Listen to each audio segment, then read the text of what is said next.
Alors bonjour, j'ai avec moi Madame Lapointe de l'École des femmes et démocratie. Bonjour Madame Lapointe, est-ce que ça va bien?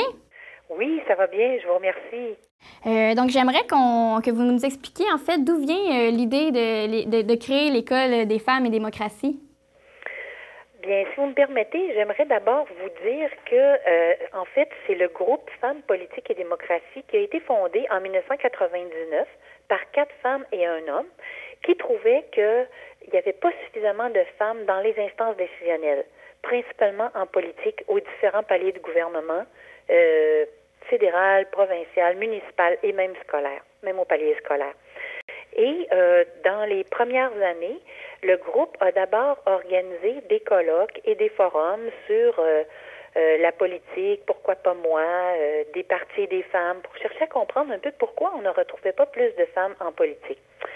Et on s'est rendu compte que les femmes manquaient de confiance en elles quand on leur demandait pour se porter candidate. Elles se disaient, mon Dieu, est-ce que j'ai ce qu'il faut pour y aller? Puis elles doutaient toujours de leurs compétences, de leurs capacités.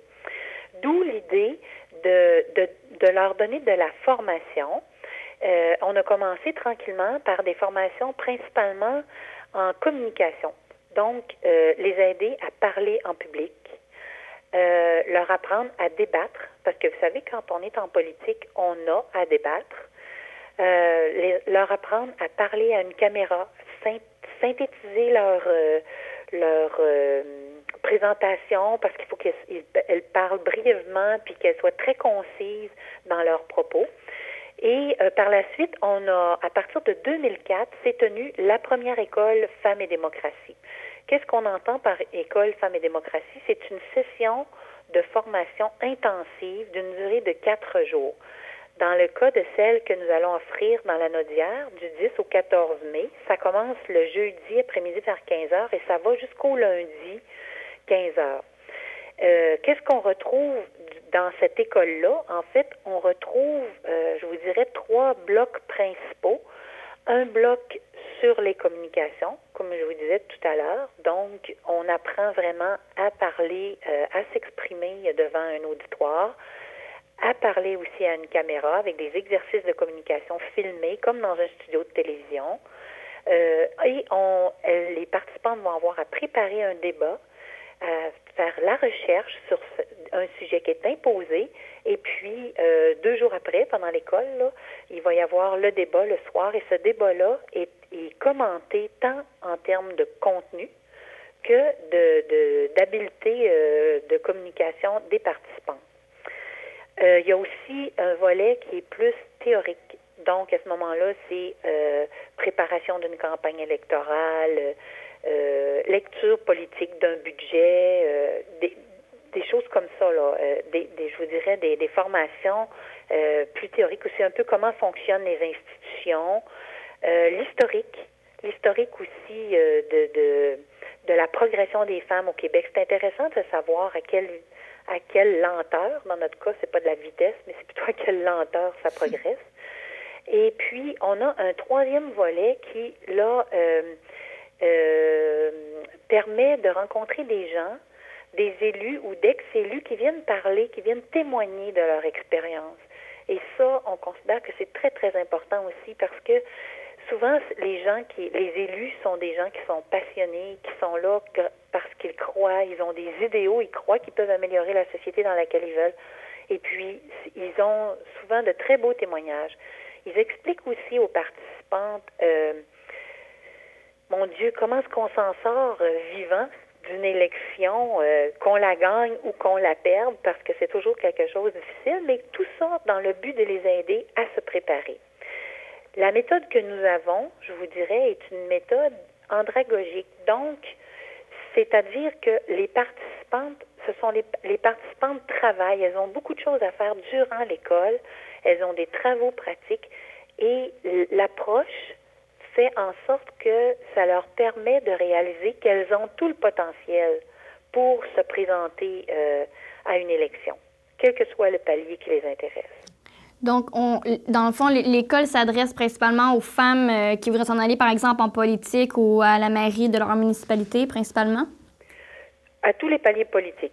ça peut être le palier fédéral, ça peut être le palier scolaire, bien sûr le palier municipal ou le palier provincial. Parce que là, comme vous savez, les prochaines élections, ce sont les élections du palier provincial qu'on a dans notre mire.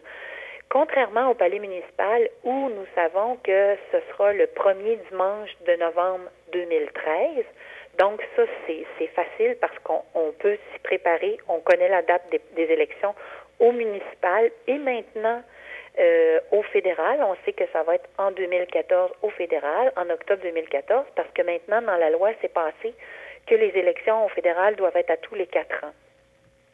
Ça, c'est excellent parce que ça permet à toutes les personnes qui veulent se présenter, hommes ou femmes, de s'y prendre à l'avance et de bien se préparer. Dans le cas de la prochaine école, comme je vous dis, elle est multipalier parce que on n'est pas certain qu'il n'y aura pas des élections déjà ou qu'on ne sera pas en élection au moment où l'école va se dérouler. Je parle au palier provincial, là. Okay. J'en profite pour dire que personnellement, moi, je souhaiterais que les élections soient à date fixe au palier provincial aussi, notamment parce que ça permet aux femmes de se préparer. Et ce qu'on a remarqué, un des obstacles qui font aussi qu'il y aura moins de femmes en politique, souvent, c'est que quand les élections sont déclenchées, puis que vous avez 2 mois, même pas, aujourd'hui, là, c'est 33 jours à peu près, une élection, ben mon Dieu, c'est quand c'est déclenché, puis vous avez très peu de temps pour vous préparer, les femmes souvent reculent parce qu'elles ont besoin de plus de temps que ça. Souvent, elles souhaitent s'assurer que leur famille, leur entourage, tout le monde ne sera pas affecté par cette décision-là de faire le saut en politique. Et puis, c'est pour ça qu'avec des élections à date fixe qui leur donnent plusieurs mois pour se préparer, c'est préférable. Eh bien, parfait. Donc, voilà, c'est déjà tout. C'est quand même court, hein? C'est quand même...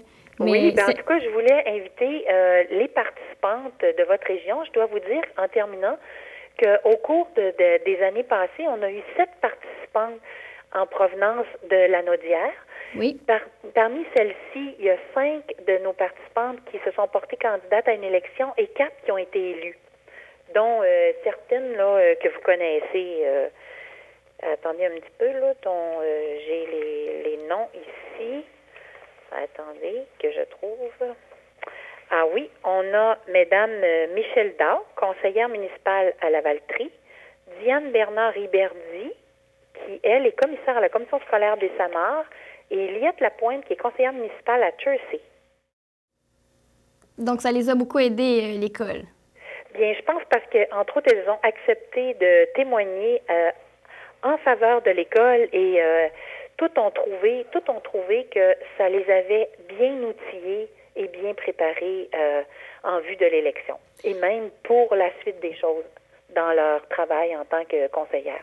Eh bien, c'est un très, très beau projet. Je vous félicite de l'initiative d'avoir créé cette école. Bien, je vous remercie beaucoup, Mme Guilbeault. Bien, je vous remercie de même. Et je vous souhaite bonne chance également dans la réalisation de tous ces projets, d'aider les femmes comme ça. C'est vraiment une très belle initiative. Bien, merci. Et puis, on les attend nombreuses à notre école du 10 au 14 mai. Parfait.